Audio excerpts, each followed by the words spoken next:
جی ناظرین، گزشتہ شام بیروت کے اندر جو قیامت گزری اس کے مناظر آپ نے دیکھے۔ اب تک کی اطلاعات کے مطابق سینکڑوں افراد کی لاشیں نکالی گئی ہیں اور اب تک کہا یہ جا رہا ہے کہ ہزاروں افراد ہیں جو ملبے تلے دبے ہوئے ہیں۔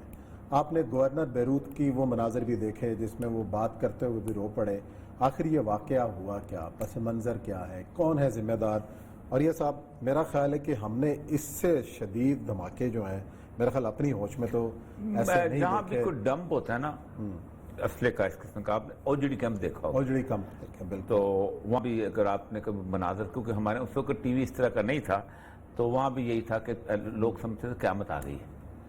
یا کوئی سیکنڈ ورلڈ وار شروع ہو گئی ہے، کوئی ادھر سے جا رہا تھا راکٹ ادھر سے جا رہا تھا۔ جہاں بھی ڈمپ ہوتا ہے اسلحے کا وہاں یہ ہوتا ہے۔ دیکھیں، رسول اکرم صلی اللہ علیہ وآلہ وسلم نے جس وقت جس شام کا ذکر کیا ہے نا، وہ شام کا ملک سیریا نہیں ہے جو آج ہم دیکھ رہے ہیں۔ جس شام میں ساری آفتیں طوفان آنے ہیں، اس میں بلاد شام پورا ابھی جو ہے وہ علاقہ ہے، اس میں لیبنان اور اردن شامل ہے، اور اس میں غزہ کا علاقہ بھی شامل، اور اس کا ویسٹ بینک کا علاقہ، یہ سارا بلاد شام ہے، یہیں پر حکمران۔ یہی وہ علاقہ ہے بیروت کا جہاں حضرت عمر کی مسجد ہے، جہاں وہ آ کے واپس یہاں سے آپ نے وہاں پر نماز، یہی وہ جگہ ہے کہ جہاں وہ ہیڈ کوارٹر ہوتا تھا رومنز کا۔ رومن اس جگہ پر قابض تھے، اور وہ جو حضرت عیسیٰ علیہ السلام کو جو سزا دلوانے کے لیے جو گورنر تھا وہ یہیں بیٹھا کرتا تھا، جس نے فیصلہ کیا تھا کہ ان کو صلیب پہ چڑھا دیا جائے۔ یہ بڑا عجیب و غریب ملک ہے، اور اس ملک کی بدقسمتی یہ ہے کہ اس ملک کے اوپر شکروں کی طرح جو ہیں بہت زیادہ لوگ جو ہیں وہ سوار ہوئے ہیں۔ مثلا آپ سوچیں کہ 1920 میں جب خلافت، باقی پرانی کہانی تو بڑی لمبی ہے، خلافت عثمانیہ سے جب نکلا 1920 میں، تو فرینچ یہ تھا، اس کے اندر آ گیا۔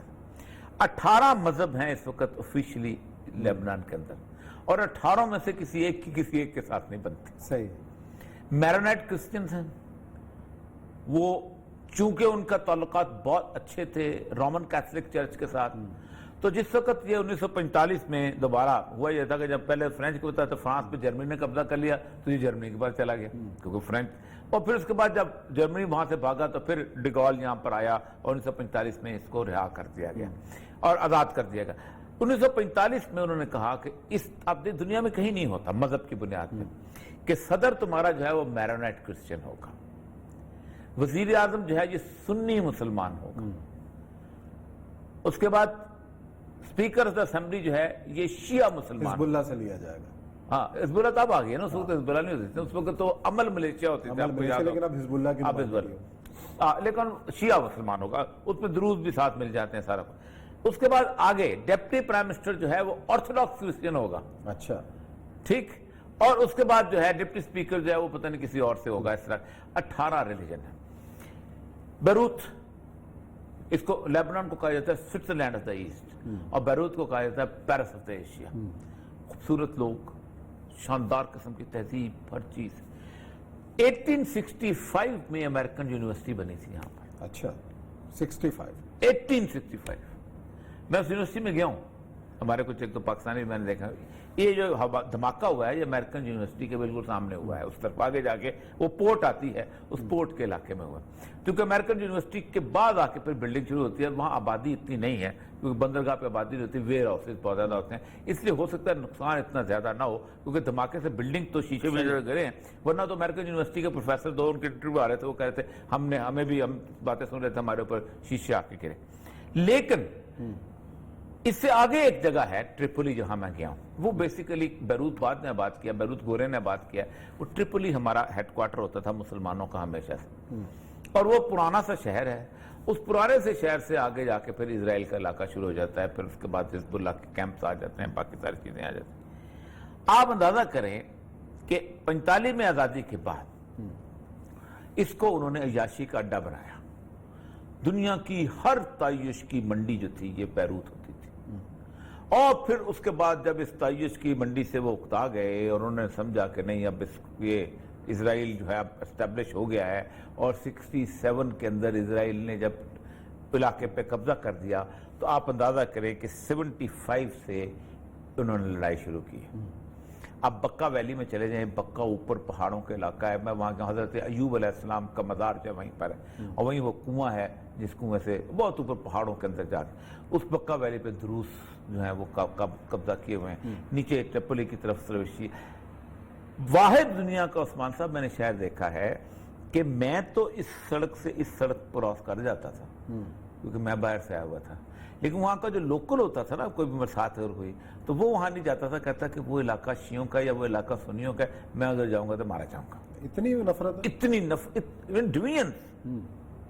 ایک علاقے میں آپ جائیں گے، آپ وہاں ٹھہرے ہوئے ہیں، جس ہوٹل میں ہم ٹھہرے تھے اس ہوٹل میں اذان کی آواز ہی نہیں آتی تھی، اچھا، کیونکہ وہ کرسچن کا علاقہ تھا، اور کہیں اور چلے جاؤ تو اذان کے علاقہ بات کام ختم ہی نہیں ہوتی تھی، بس اتنی ہر طرح کی اذانیں ہو رہی ہوتی تھی۔ اب صورتحال یہ ہوئی ہے کہ 75 میں یہاں پر جو سول وار شروع ہوئی ہے، اس میں ایک بندہ آیا تھا بشیر جمیل، اور وہاں پر وزیر دفاع تھا ایریل شرون، اسرائیل۔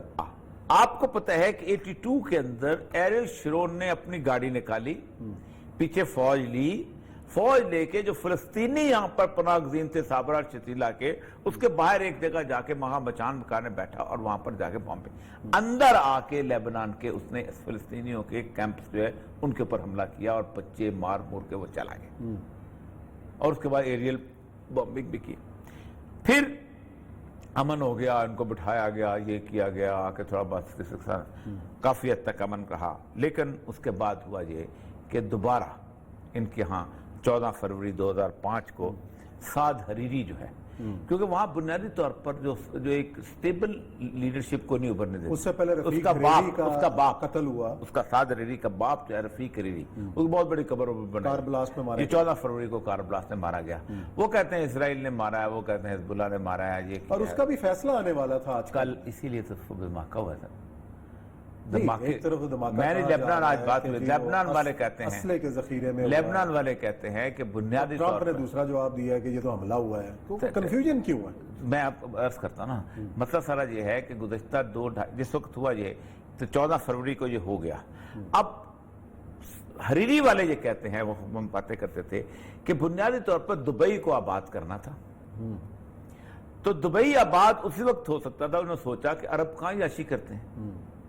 اور یہودیوں کی ساری انویسٹمنٹ دبئی میں آنی تھی، کتنی بڑی انویسٹمنٹ ہے وہاں پر ان کی، اور بینکنگ آنے ساری،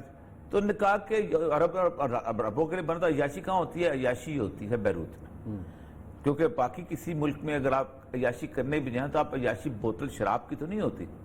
آپ اپنی باقی ضروریات بھی پورے کرتے ہیں، اور ضروریات کے اندر زبان سب سے بڑی رکاوٹ ہوتی ہے، تو یہاں تو ان کو عربی بولنے والی خواتین میسر آ جاتی تھی، تو ان کو کوئی حجاب والی صورتحال بھی نہیں ہوتی تھی، وہ اس کو زیادہ پریفر کرتے تھے، تو انہوں نے کہا کہ بیروت جو ہے نا اس کو کہیں اڑایا جائے۔ 14 فروری کو 2005 کو یہ ہوا ہے، اور اس کے کچھ عرصے کے بعد 2 سپاہی اچانک حزب اللہ کے ہاتھ میں آ گئے اسرائیل کے، اور اسرائیل نے حزب اللہ نے حملہ کر دیا۔ وہ کہتے یہ ہیں کہ اس کے بعد ہونا تو یہ چاہیے تھا کہ ٹھکانے حزب اللہ کے گرائے جاتے ہیں، ان پہ حملہ کیا جاتا۔ بیروت شہر نے کیا بگاڑا تھا ان کا؟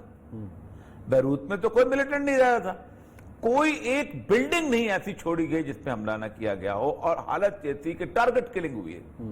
بلکہ ایک بہت صحافیوں کا ہمارا جو ایک بہت غلیظ کردار جو ہے سامنے آتا ہے کہ ایک پل رہ گیا تھا ساؤتھ اور ایسٹ کو ملانے، ساؤتھ اور نارتھ کو ملانے والا پل جو تھا، کیونکہ وہ ایک جزیرہ سا ہے، ایک طرف میڈیٹرینین، ایک طرف یہ پل خالی رہ گیا، اس نے کھڑے ہو کر کہا کہ پورا بیروت اجڑ گیا ہے، اور جیسے ہمارے یہاں صحافی کرتے ہیں سارا کچھ لوگ آمد بند ہیں، یہ وہ بڑی اس نے عربی میں تقریر کی، ایک یہی پل باقی رہ گیا۔ وہ واپس گیا، 5 منٹ بعد اسرائیلی طیارے آئے، انہوں نے وہ پل بھی اڑا دیا۔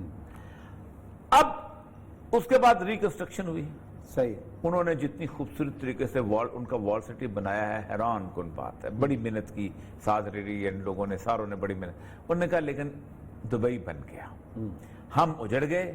اور دبئی بن گیا۔ وہ کہتے یہ ہے کہ کیسی جنگ ہے کہ آپ 2 لاکھ لوگوں کے مجمع سے تقریر کر رہے ہیں، اسرائیل آپ کو کچھ نہیں کہتا، ہمیں مارتا چلا جا رہا ہے۔ تو وہ کہتے ہیں یہ کنائمس تھی، وہ یہ نہیں کہتے کہ حزب اللہ جو ہے اسرائیل کا دوست ہے،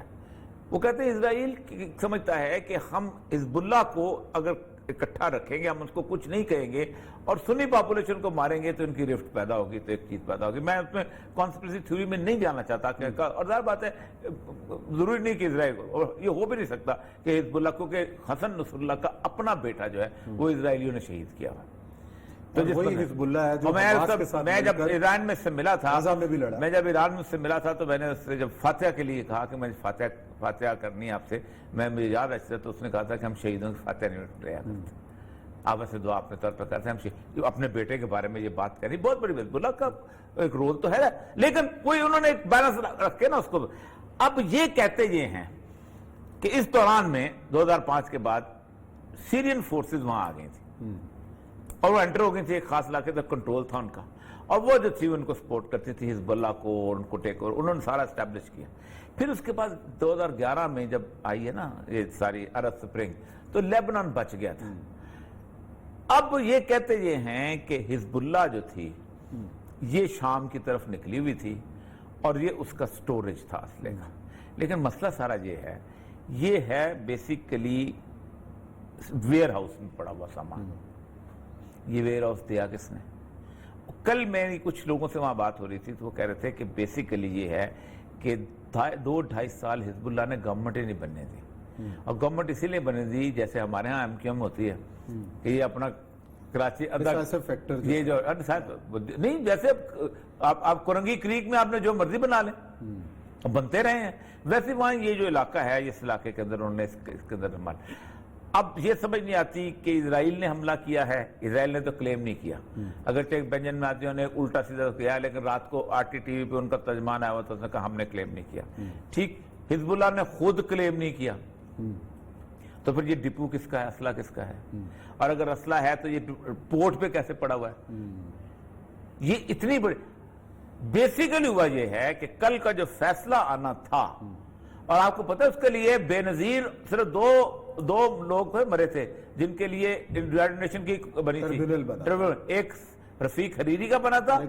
ایک بے نظیر, اور رفیق حریری کی جو میں نے رپورٹ پڑھی ہے وہ بھی ویسی تھی جیسے بے نظیر کی رپورٹ ہے, نہ الف پتہ چلتا تھا نہ بے پتہ چلتی تھی. ٹھیک ہے, یہ والی جو کیفیت ہے نا اس رفیق, اب یہ فیصلہ پتہ نہیں آیا ہے کہ نہیں آیا ہے, اس کو انہوں نے سلو ڈاؤن کیا, ڈمپ ڈاؤن کیا اس تک کی اطلاعات کے مطابق. اس کا مطلب یہ ہے کہ یہ اگر تو یہ لنکڈ ہے تو پھر عثمان صاحب اللہ معاف کرے بہت برا ہوگا, کیونکہ ہر گھر میں اسلحہ میں نے دیکھا ہے, ہر بندہ جو ہے وہ ایک دوسرے سے خوفزدہ میں نے دیکھا ہے, ہر شخص جو ہے وہ ڈرا ہوا, ایک دوسرے کی گلی میں نہیں جاتا, ایک دوسرے کی گلی میں گاڑی پارک نہیں کرتا, عجیب و غریب سی حالت ہے. سوائے اس واک کے جو کہ سمندر کے کنارے ہوتی ہے, اسٹریٹ جو بنائی ہے, وہ جو باہر جو کارنش تھا جو ہے اس میں کچھ شاید نظر آ جائے, ورنہ خوف تھا بڑا زبردست. یا پھر میں ان کی جو فوڈ اسٹریٹ بنی ہوئی تھی نا ورلڈ سٹی کے اندر, اس کے اندر بھی رونق بالکل نہیں تھی. میں لگا 2011 میں گیا ہوں اور شامی نئے نئے آنا شروع ہوئے تھے وہاں. چلے جی, اور یہ سب پروگرام کا وقت ختم ہو گیا. ناظرین کل انشاءاللہ نئے موضوعات کے ساتھ آپ کی خدمت میں حاضر ہوں گے. اپنا خیال رکھیں. اللہ حافظ.